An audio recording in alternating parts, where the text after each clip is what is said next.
біздің соғыс доктринамыздың өзі агрессивті емес қой, біз тек қана қорғаныс доктринасы, біздің соғыс доктринасы, бейбіт сүйгіштік доктрина. Осыған тиісінше біздің әскердің саны да көп емес. Одан кейін әскерге бөлінетін ассигновение де көп емес бізде. Біз өзіміз сыртқы мәселемізді тек қана дипломатиялық жолмен шешеміз деген мемлекеттік саясатымыз бар. Осы тұрғыдан келгенде біз енді сондай бір үлкен қақтығыстарға біздің елдің әскерінің шамасы бірден жетеді деп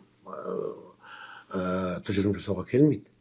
Әрине біз бейбіт жағдайдағы қажетті әскердің көлемін қазір ұстап отыр ел, мемлекет. Оны мүмкіндігінше қаруландыру, қаржыландыру саласында әрине онда сондай бір кемістік жоқ бар деп айта алмаймын. Бірақ біз мынау бүкіл әлем қаруланып қазір жатқан кезде Европа елдері өзінің ішкі жалпы өнімнің 5%-на дейін қорғаныс істеріне, әскерісіне жұмсап жатқан кезде бізде осы ретте қарекет қылуымыз керек. Әрине біздің елдің қазыналық бюджеттік жағдайы тек қана негізінен әлеуметтік дамуға арналған ғой. Бізде 55%-дан астамы бюджеттің тек қана әлеуметтік шығындар. Біз әлеуметтік мемлекетпіз.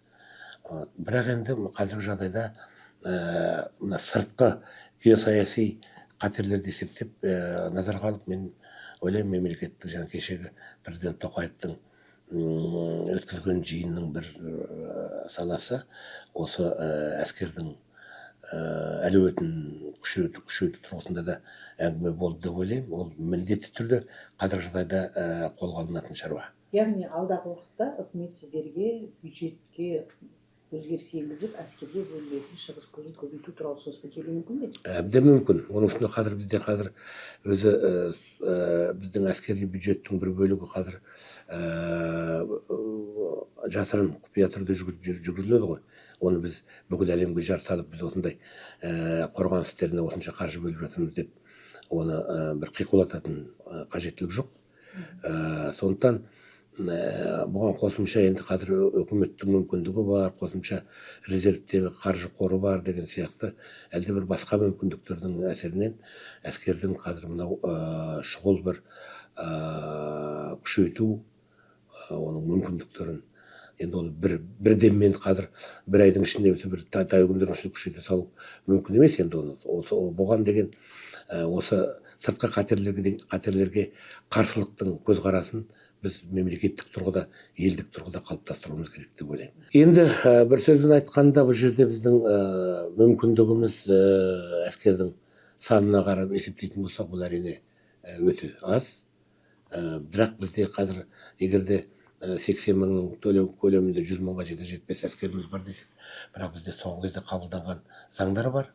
Территориялық қорғаныс заңы бойынша біз қосымша резервтегі әскерді аламыз. Содан кейін резервтегі қызмет деген заңды мен өзім жүргіздім жұмыс тобының жетекшісі ретінде. Соның негізінде біз қазір әскердің әлеуетін шұғыл өсіруге, күшейтуге мүмкіндік бар. Екі бірдей құжат, заң, ол бізге әскерді сан жағынан көбейтуге мүмкіндік береді. Бірақ енді оның сан келеді, сапаға тіреледі, сапа келеді, ақшаға тіреледі деген сияқты сондай қаржыға тіреледі. Сондықтан ондай әрине қиындықтар болады. Бірақ біз осы сыртқы тәуекелдерге қарсы тұрып, біздің елдігімізді, мемлекеттігімізді сыртқы бір қатерлерден қорғау үшін бұндай жаңағы шығындарға баруымызға тура келеді деп ойлаймын.